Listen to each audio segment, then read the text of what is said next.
अस्सलाम वालेकुम। ज़कात के टॉपिक के साथ हाजिर खिदमत है। Zakat is one of the 5 pillars of Islam and it is obligatory on all Muslims who meet nisab values. ज़कात इस्लाम के 5 पिलर में से जो 5 बुनियादी जो इसके बुनियादें हैं इस्लाम की, उसका जो है वो एक रुकन है। और ज़कात जो है वो है माली इबादत। इसमें बदनी इबादत कोई नहीं है, डायरेक्ट इसका ताल्लुक मुसलमान के माल से है और उन मुसलमानों के माल से है जो कि निसाब की वैल्यूज को मीट करते हैं। अब निसाब क्या है ये जानते हैं। नाउ निसाब क्या है? निसाब is the minimum amount of net capital that a Muslim must possess in order to be eligible to pay zakat, which is equivalent to this and this. अच्छा, अब निसाब को इस तरह से डिफाइन करते हैं कि निसाब वो कम से कम रकम है जो कि एक मुसलमान के पास मौजूद हो, जिसकी वजह से वो इस काबिल है कि वो ज़कात पे कर सके। अब वो कम से कम रकम किसके बराबर है? वो बराबर है 87.48 ग्राम्स। 87.48 ग्राम्स बनता है 7.5 तोला ऑफ गोल्ड। सोने का 7.5 तोले का हिसाब अगर है तो उस पर ज़कात एलिजिबल है, वो बंदा ज़कात देने का एलिजिबल है। या फिर 612.36 ग्राम्स जो है वो सिल्वर हो, यानी 52.5 तोला अगर चांदी है तो भी वो मुस्लिम जो है वो एलिजिबल है कि वो ज़कात पे करेगा। If the amount persist through out the Hijri calendar, और इसके लिए साल का गुजरना जरूरी है। एक हिजरी साल मुकम्मल होगा तो ज़कात उस पे लागू होगी। और प्रेफरेबली रमज़ान के महीने को प्रेफर किया जाता है।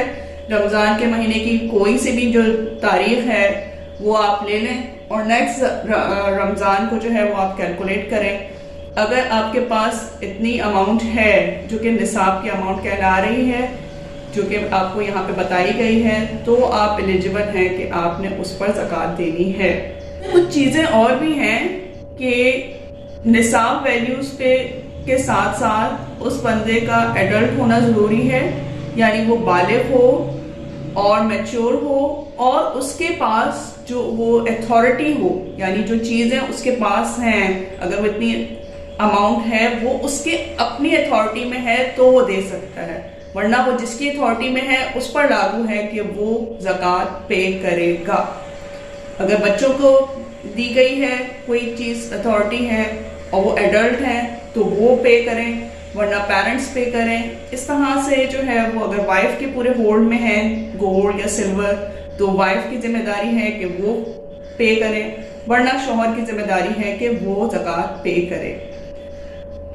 इसमें मज़ीद कुछ मसले मसाइल मालूम करने होते हैं लोगों ने, हर किसी की अपनी प्रॉब्लम्स होती हैं, तो उसके लिए मुफ्ती साहिबान मौजूद हैं जिनसे आप इसको डिस्कस करके अपनी प्रॉब्लम को सॉल्व कर सकते हैं। अब हम आगे चलते हैं कि सारी अमाउंट को कैसे कैलकुलेट करना है और ज़कात निकालनी है। अब हम जानेंगे कि ज़कात कैसे निकलेंगी। ज़कात के लिए सबसे पहले आप गोल्ड वैल्यू को कैलकुलेट करेंगे। गोल्ड वैल्यू जो है वो है 87.48 और सिल्वर की वैल्यू बनती है 612.36 ग्राम्स। आप जिस मुल्क में भी हैं, आपकी जो भी वैल्यू बन रही है उस मुल्क के हिसाब से वो आप उसको कैलकुलेट करेंगे। नाउ अब ये जो अमाउंट निकाली गई है ये उस दिन के हिसाब से है जिस दिन आपने ज़कात पे करनी है, ठीक है। जैसे जिस दिन मैंने ये वीडियो बनाई है उस दिन ये अमाउंट जो है वो कैलकुलेट की है। आपने जिस दिन ज़कात पे करनी है आप उस दिन के हिसाब से कैलकुलेशन करेंगे। उसके बाद कैश इन हैंड जो भी होगा उसको कैलकुलेट, उसको ऐड करेंगे। फिर इन्वेस्टमेंट्स हैं, शेयर्स हैं, बॉन्ड्स हैं, सर्टिफिकेट्स हैं, उसकी जो अमाउंट है वो आप उसको कैलकुलेट करेंगे, ठीक है। एंड देन आपके पास ट्रेड गुड्स हैं अगर मौजूद तो उनकी वैल्यू को भी कैलकुलेट किया जाएगा। तजारती माल का जो है वो अलग से हिसाब होता है कि आप मुफ्ती साहिबान से मालूम कर सकते हैं। नाउ अब ये है कि जिसके पास गोल्ड है वो इतनी अमाउंट, अगर उसके पास पैसे हैं कैश, तो उसके बाद से जो है वो अमाउंट जो है उसको ऐड अप करके और उस पे उसको डिवाइड करना होगा 2.5% से। इसी तरह से अगर किसी के पास सिल्वर है इतनी क्वांटिटी में 612 ग्राम्स 0.36 ग्राम्स, और उसके अलावा उसके पास चीज़ें हैं जो कि पूरा साल उसके पास रही हैं, तो उसकी जो वैल्यू है वो कैलकुलेट करके और उसमें जो भी आपके पास एडिशनल अमाउंट है उसको कैलकुलेट करके फिर आपने उसको 2.5% से डिवाइड करना है। आपकी जितनी भी आ जाएंगी चीजें वो आपने एक तरफ कैलकुलेट करनी है, ठीक है। अमाउंट आपने लिखते चले जाना है 1 2 3 4 5 और फिर आपने उसका करना है टोटल। नाउ अब नेट टोटल जो आएगा, अब आपके पास अमाउंट, आपने उसको करना है डिवाइड नेट टोटल। कैलकुलेटर से की मदद से आप 2.5% से इसको कर देंगे डिवाइड। जो नेट टोटल अमाउंट होगा उसको आप डिवाइड करेंगे, उसको डिवाइड करने के बाद आपके पास आ जाएगी ज़कात की अमाउंट। और ये ज़कात की अमाउंट जो है वो आप एक दिन कोई मुकर्रर करेंगे साल में, जिसमें हिजरी कैलेंडर के मुताबिक, और नेक्स्ट ईयर उसी साल उसी डेट को जो है वो आप फिर दोबारा कैलकुलेट करेंगे और देखेंगे कि आपके पास निसाब के हिसाब से हैं।